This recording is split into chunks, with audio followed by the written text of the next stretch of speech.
What's up, YouTube? Team Jackass right here. As you can see by the name of this title, we're going to take a look at my top 10 favorite horror movies. I know I was planning on uploading every single day of this month, but I've been busy slash procrastinating, plus leveling up on Friday the 13th the game to play the new Jason.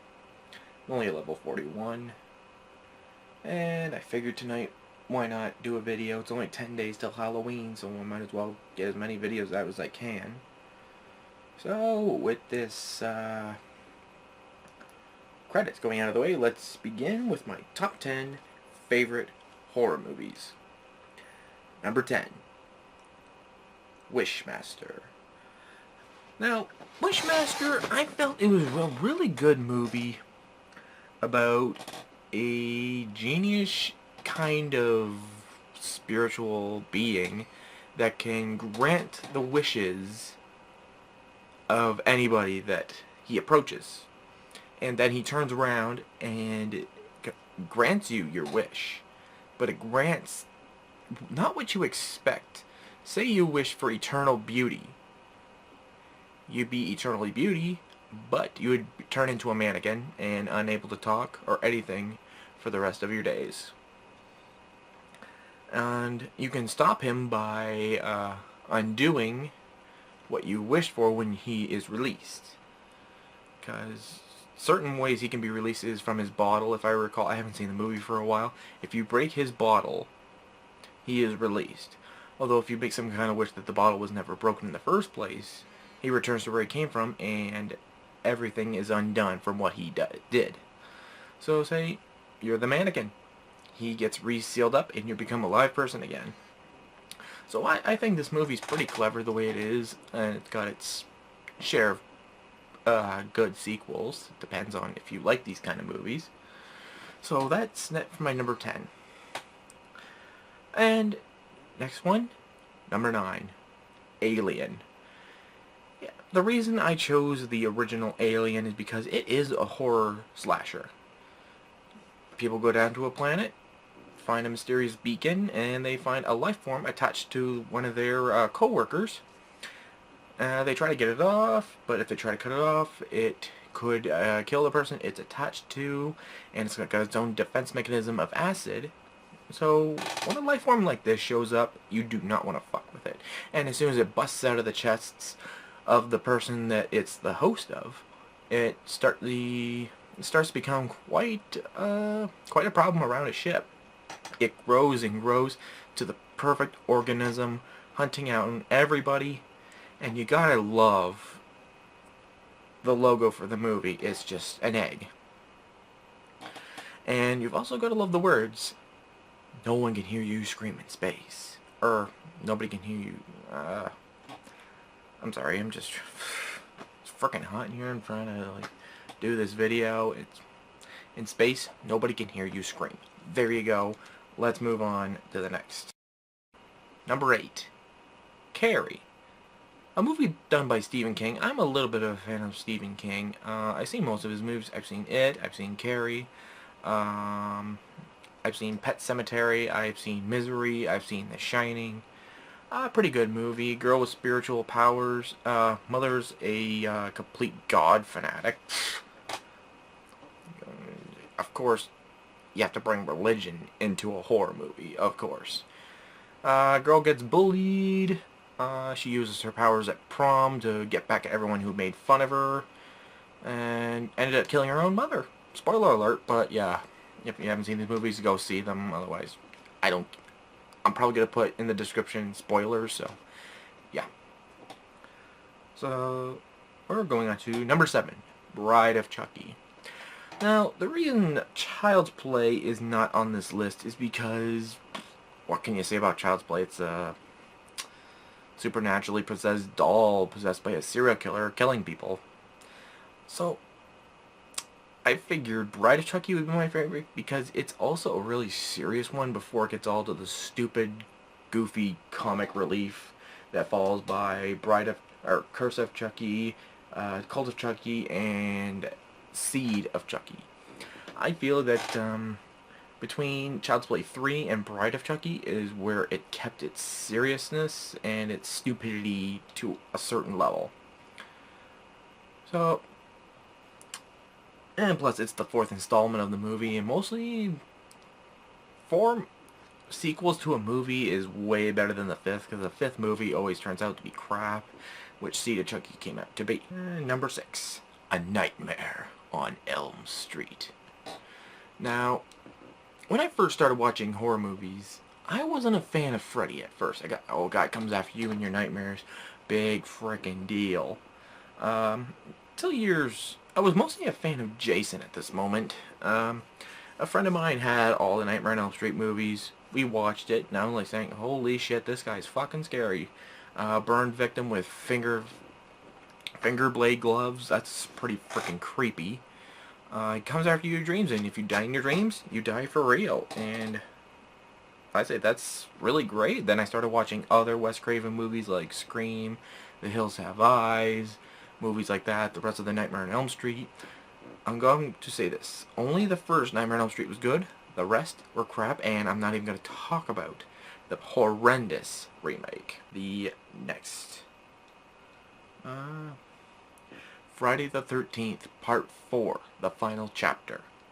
Now, I know, it says Friday the 13th, the final chapter. This was supposed to be the last Friday the 13th movie, but this is why. Not a lot of people know this, but this is why it's called the final chapter. This is the one where Jason is completely killed off, like he's dead. No, he's coming back after Tommy Jarvis just murders him and just stabs him with his own machete. Jason is dead. He is completely dead. He's in a grave. He's in a coffin. He's not coming back. Now, the reason this was called the final chapter, because the movie after A New Beginning, Part 5, Jason is still dead. It's not Jason. So the reason that it was called the final chapter at first is because Jason was alive through technically 1, 2, and 3. And the chapter there ends because it's all within a few years of each other. Like one movie happens right after the other in the timeline, and Jason is completely shut down, like he's dead.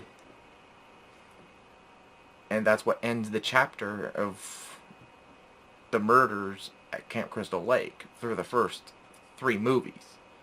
Because Jason is completely gone now. He's dead until he's brought back in Part 6. Jason lives. Now, if you understand my logic, I probably confused you. So, I'm sorry, but it's called the final chapter for a reason. And that's why, because 1 through 4 is Jason's complete story. He dies. And now it's Tommy Jarvis' story that goes to 5, Jason's still dead. And then Jason goes back at Part 6, making it all start up again with Jason. Anyways, I've talked too much about this one. Might as well move on. Number 4, Halloween, a Rob Zombie film. A lot of people hate remakes, but Rob Zombie did amazing with this new Halloween from 2009. In the original, we get to see Michael Myers just in the beginning, just holding a knife, stabbed his sister, and we don't get much backstory in the original, but in this Rob Zombie remake, we get the whole enchilada of Michael Myers' backstory of why he killed people, why he did what he did, and it was just completely dark. I seen this movie in theaters by myself around the age of 13, and this was an R-rated movie, you had to be 18 to get in. I was literally the only one in the actual freaking theater, and I sat in the very back and watched the whole movie, and it was just an amazing experience to see a movie like that by myself in a theater that is very dark. And the sequel to it is actually just as good as the first one. So, Halloween 2, Rob Zombie remake, was actually pretty decent. Number 3, Leprechaun. Now, if you guys watch the Harry Potter movies, you know the one elf teacher that's the midget.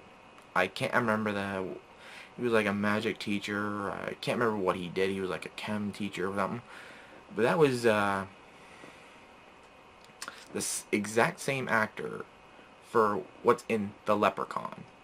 And I really love the Leprechaun movies, except for Leprechaun Space. That one's just completely stupid. The fact that a leprechaun is completely dangerous if you take his pot of gold. And he's got all these magical powers, like he can grant you wishes, but then he will fuck you over later. And if you he thinks you have his gold, but you don't have it, he's gonna murder you. It's a really great movie to watch. A lot of comedy is in it, and a lot of seriousness, and a great storyline, great relatable characters.